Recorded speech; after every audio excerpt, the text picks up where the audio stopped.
Hello and welcome friend, मैं हूं मुजफ्फर चौधरी और आप देख रहे हैं हमारा YouTube channel perfect reaction. Doctor engineer Pradeep Pawar sir हमारे साथ मौजूद हैं इस वक्त जर्मनी से। आपके बड़े ही फेवरेट और आप सबकी डिमांड के ऊपर एक दफ़ा फिर हमारे चैनल के ऊपर मौजूद हैं, तो मैं उनको वेलकम कहता हूं। नमस्कार सर। सत श्री नमस्कार, अकाल, सलाम अस्सलाम वालेकुम, वालेकुम। सत श्री अकाल। कैसे हैं आप? जी मैं बिल्कुल ठीक हूँ और काफ़ी देर बाद आपसे मुलाकात हुई। आपकी कुछ तबीयत भी नासाज थी, तो अब कैसी तबीयत है आपकी? मैं ठीक हूँ। अपना थोड़ा-सा ध्यान रखना पड़ेगा। जी। मैं थोड़ा-सा नेग्लेक्ट तो नहीं मैंने किया, लेकिन हो सकता है कि कोई डिफेक्ट वगैरह हो। ब्लड प्रेशर है हल्का-सा, उसको मैं कंट्रोल कर लूँगा।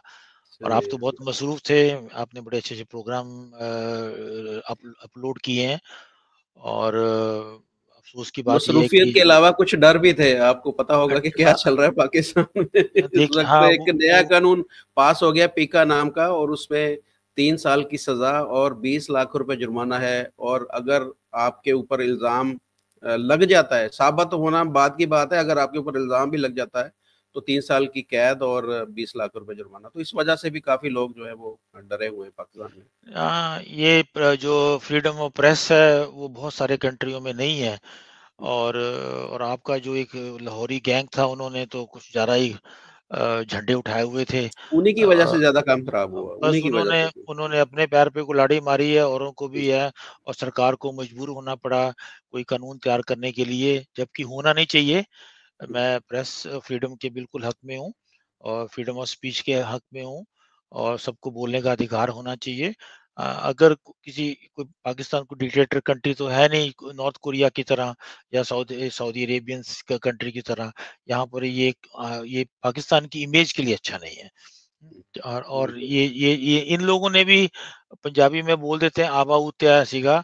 तो ये सारे के सारे सारा दिन वो आबिद अली को पकड़ के, वो आपका एक शोहाइब साहब हैं, पकड़ के तारीफें करें। कोई चीज तो बताते नहीं थे, एनालाइज किसी चीज को करते नहीं थे, न्यूज सुनाते थे। अरे भाई, न्यूज तो न्यूज पेपर पढ़ी जाती है। आपको अगर कोई बात की, कोई किसी पे एलैबोरेट करना है तो उसको आप एनालाइज कीजिए, उसके उसके pro and cons, plus and minus बताइए, और उसमें किसी को आप आप उसको इनवाइट कर लो जो उसको और ज़्यादा एक्सपर्टीज़ के साथ बता सके।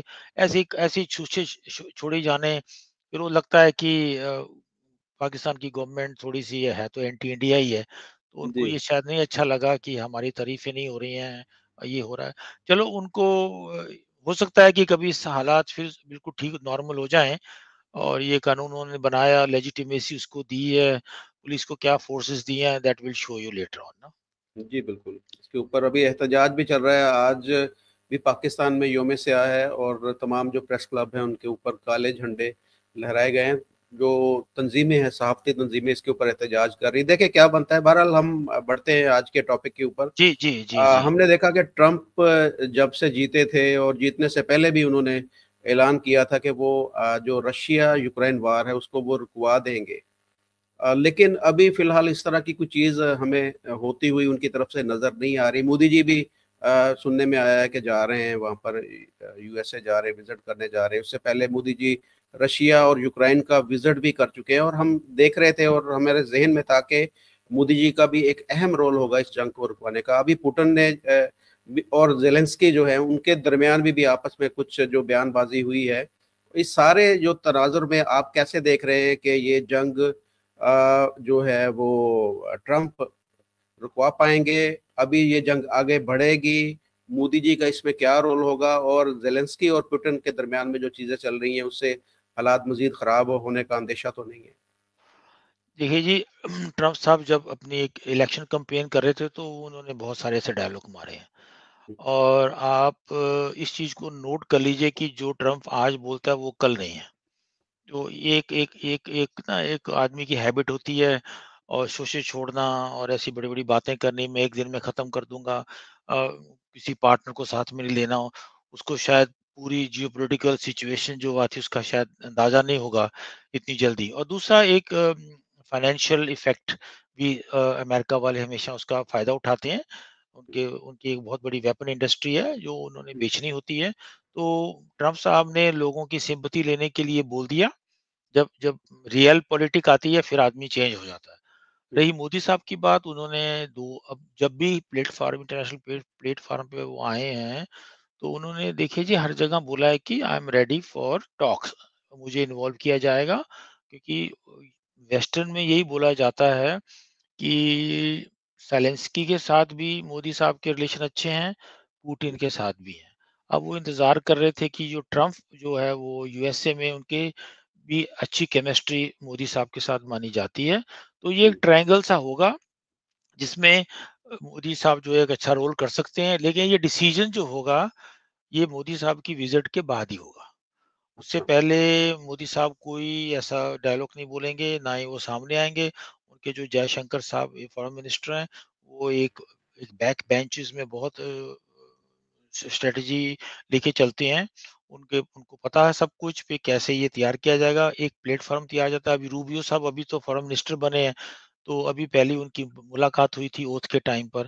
तो उस ये एक प्लेटफ़ॉर्म बनेगा और एक फंडामेंट बनेगा जिसके ऊपर मोदी साहब आके बात करेंगे। और ये आपको मालूम है कि अपने मुल्क में एक बहुत बड़ी प्रॉब्लम है कि अगर आदमी इंटरनेशनल लेवल पे शायद ना कामयाब हो और जहाँ इतनी ज़्यादा बुक्कत ना हो, तो ये घर में आके नोचना स्टार्ट कर देते हैं।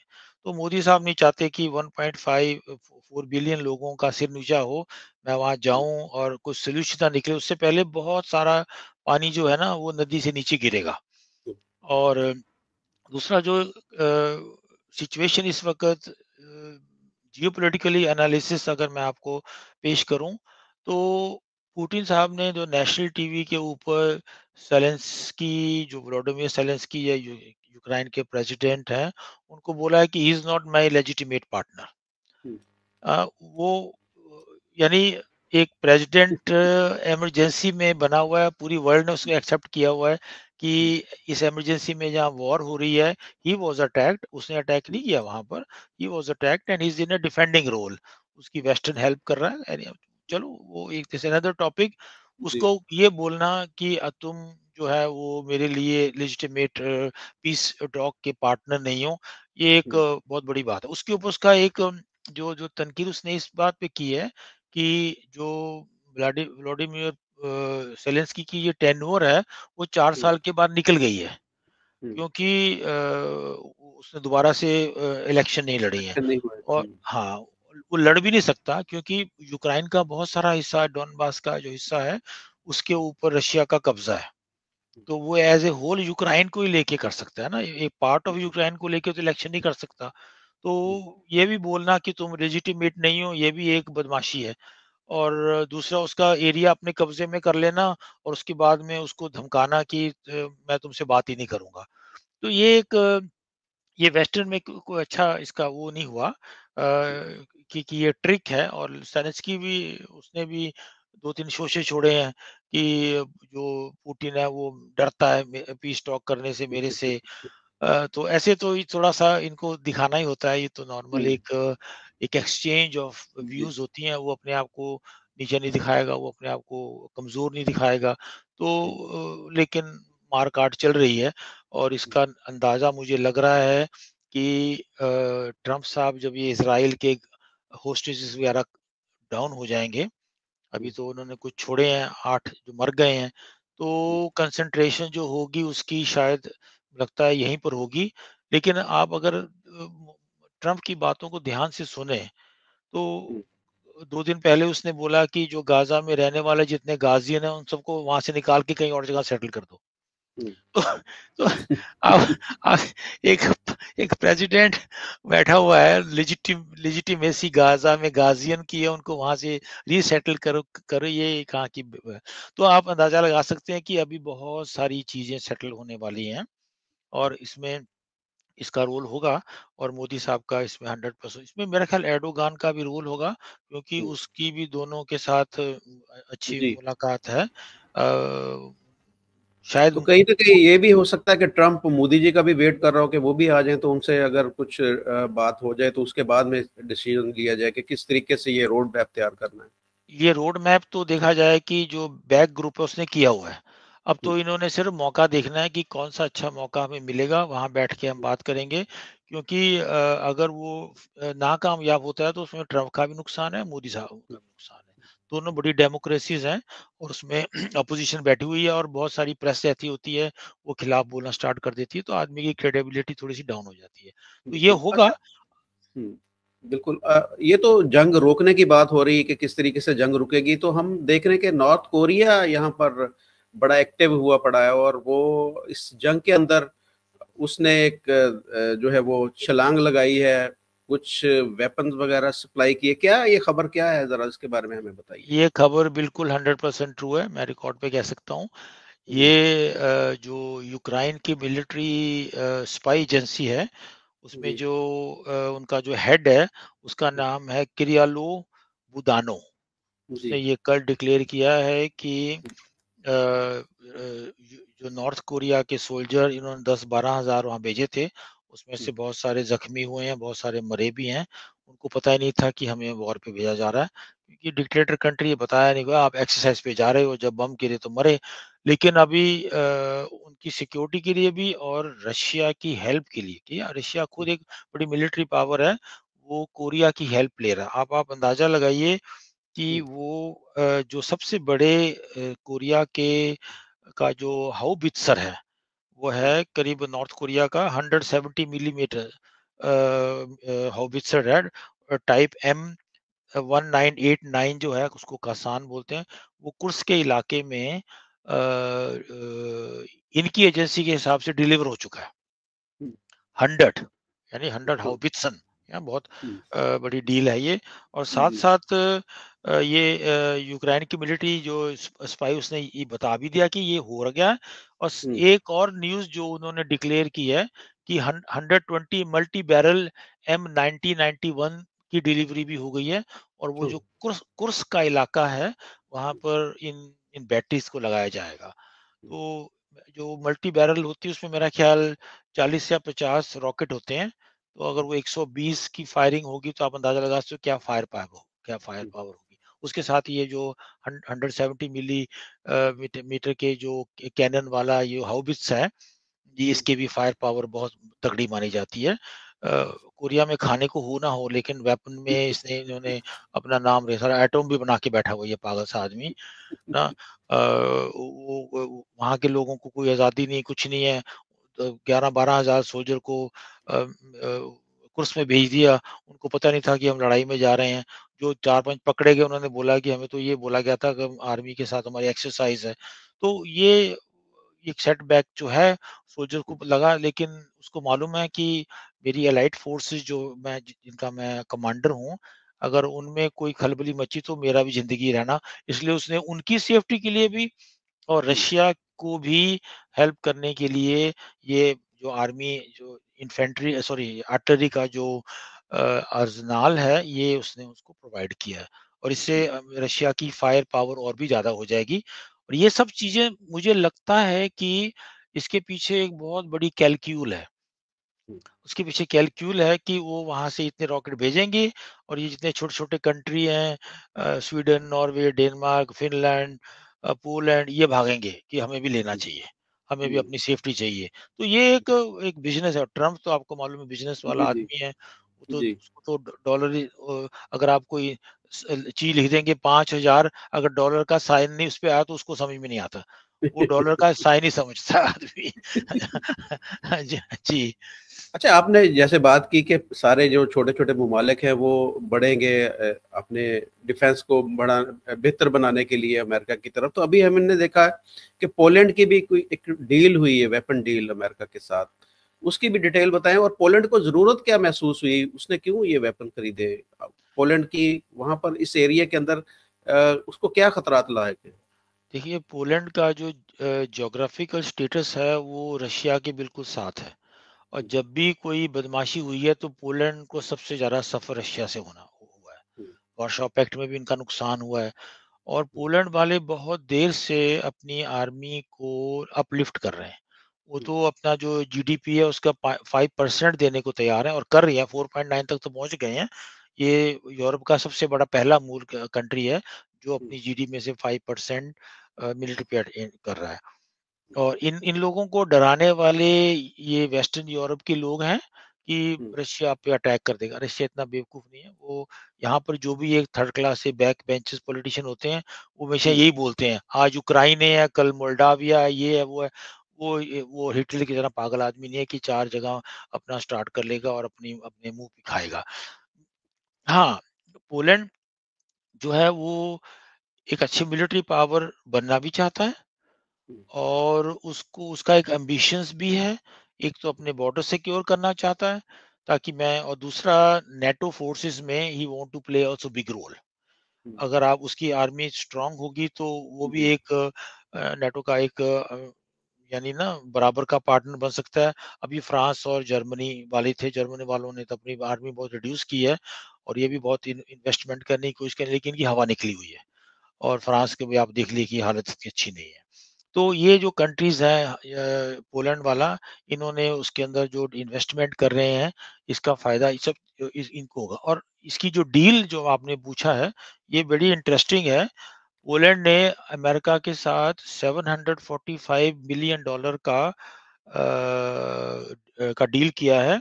ये एंटी रडार रॉकेट जो सिस्टम है यूएसए का, उसको उसको बोलते हैं AGM-88G, जिसकी जो रेंज है 200 किलोमीटर है।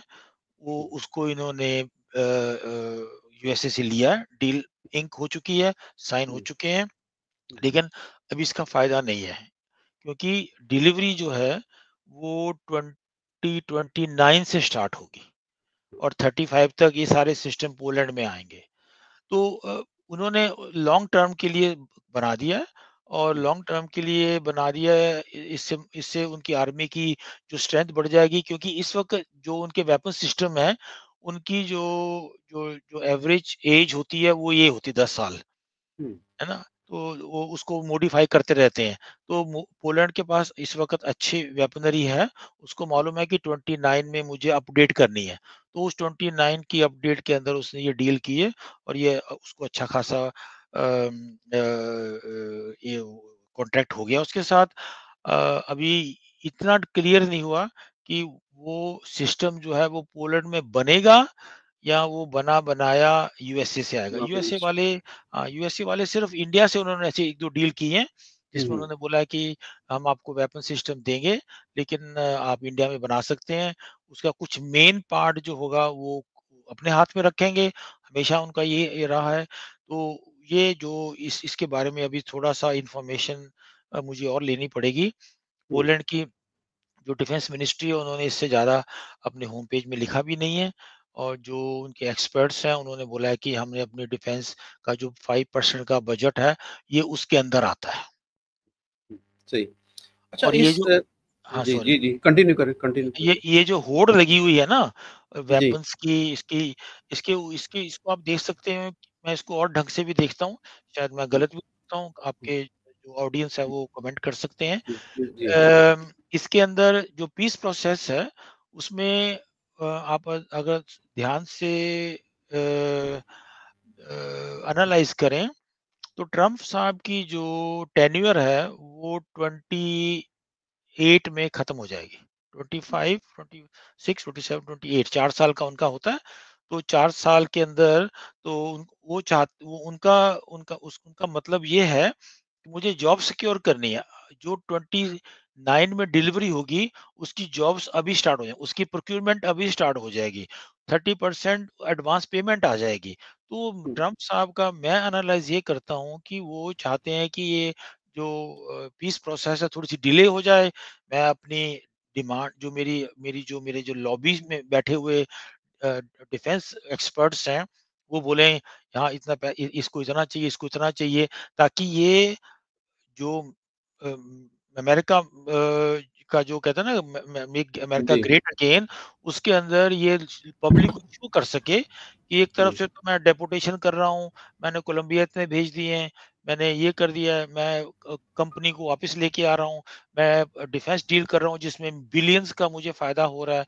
इंडिया वालों को भी जो तेजा तेजा का जो एयरक्राफ्ट है, उसके इंजन की बात पीछे बैक बेंचेस में स्टार्ट हुई है, वो बाइडेन ने रोकी थी, ये फटाफट करेगा, पैसे कमाओ, ले जाओ इसको, हुँ, ये अपना आपने था क्योंकि इंडिया ने आगे उसको बेचना है, वियतनाम के साथ, इंडोनेशिया के साथ उनकी डील्स हुई है, उन्होंने भी मँगाए। इंडिया की अपनी जो एयरक्राफ्ट कैरियर है उसमें उसकी ज़रूरत है, क्योंकि इंडियन एयर फोर्स ने 80-90 का एक वो प्रोक्यूरमेंट किया हुआ है, जो अभी बहुत धीरे चल रहा है, स्लो काम चल हुँ, रहा है।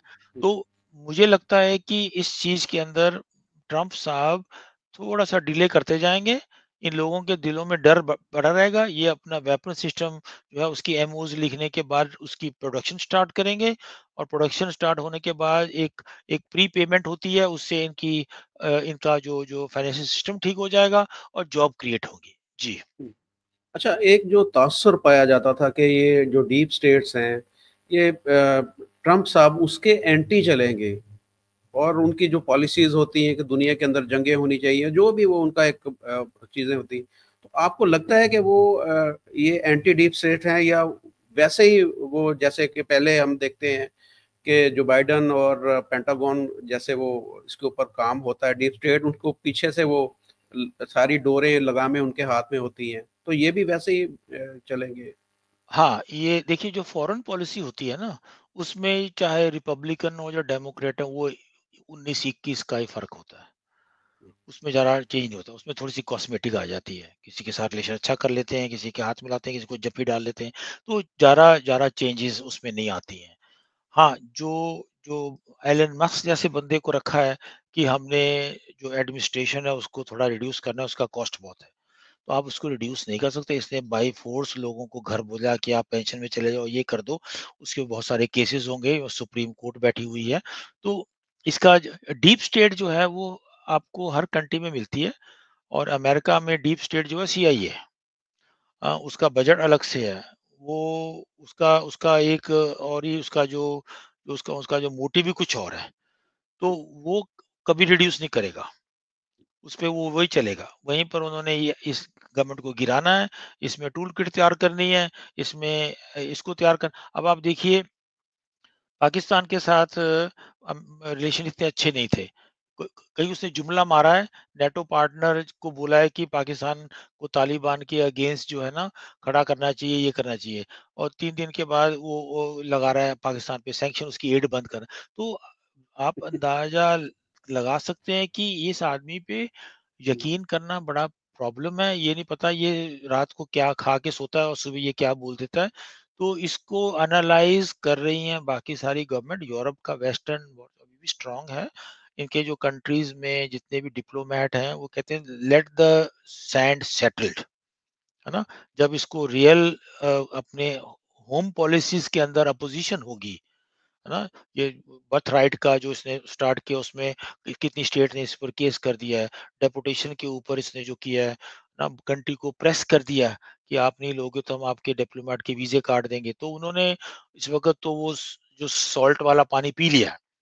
लेकिन ये धीरे-धीरे इसको अक्ल आ जाएगी, पता लग जाएगा कि मैं डिक्टेटर नहीं हूँ, मैं एक जुडिशरी ओरिएंटेड कंट्री में का प्रेज़िडेंट हूँ, और यहाँ पर इंटरनेशनल प्राइवेट लॉ और यूनाइटेड नेशंस के लॉ सबको देख के चलना पड़ता है। तो ये सोचता था कि बस ये सबको मैं निकाल दूँगा, मेरा काम हो जाएगा, ऐसा नहीं है। और जो डीप स्टेट है वो डीप स्टेट का अपना काम करेगी, चाहे एलन मस्क आ जाए या रंगास्वामी आ जाए या खन्ना आ जाए, जो जो मर्जी बैठे हों, या तुलसी गेबार्ड हो, तो इनको इसको उनके साथ ही चलना पड़ेगा। और आपको मालूम है कि एक बार डीप स्टेट के अगेंस्ट अगर किसी ने कुछ किया तो उसका नुकसान क्या हुआ। जॉन एफ कैनेडी का आपने हाल देख ही लिया ना। जी जी तो बिल्कुल। तो ये डीप स्टेट के अगेंस्ट नहीं जाएगा, और इसने कॉस्मेटिक ज़रूर करने की ट्राई करेगा, और उसमें कितना कामयाब होता है ये वहाँ की कोर्ट्स बताएँगी, इस पे जो केसेस होंगे उनके ऊपर इसको, है ना? और देखिए ये एक one of the biggest democracy in the world, उसका जो प्रेसिडेंट है, वो एक क्रिमिनल है। वो एक आदमी है जी। जिसको कोर्ट ने क्रिमिनल करार किया है। हम्म, तो दुनिया पागल है। उसको उसको इलेक्शन में जिताने का कारण तो आपको मालूम ही है कि जो हम्म, बाइडेन बहुत वीक था, बूढ़ा हो गया था, और ये भी वो पागलपन नहीं करेगा। 4 साल के बाद ही is also going to be 80 plus.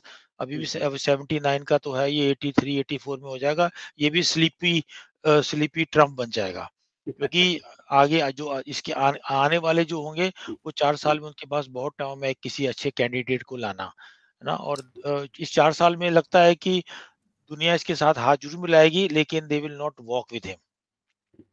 जी। बिल्कुल जी, बड़े अच्छे तरीके से डॉक्टर साहब आपने एक्सप्लेन किया। उम्मीद करता हूँ कि हमारे जो देखने वाले हैं उन्हें हर चीज़ की बिल्कुल अच्छे तरीके से समझ आ गई होगी। कोई चीज़ अगर किसी को समझ ना आए तो आप कमेंट सेक्शन में आप पूछ सकते हैं। मैं डॉक्टर साहब से दोबारा फिर अगले हफ्ते में या इसी हफ्ते में कोशिश करेंगे एक दफ़ा फिर इनसे मुलाकात हो, उनसे बातचीत हो और कुछ जो चीज़ें रह गई हैं वो दोबारा से डिस्कस हो सके। Thank you very much doctor साहब, आपका थैंक बहुत यू वेरी शुक्रिया। Much for inviting. Thank you.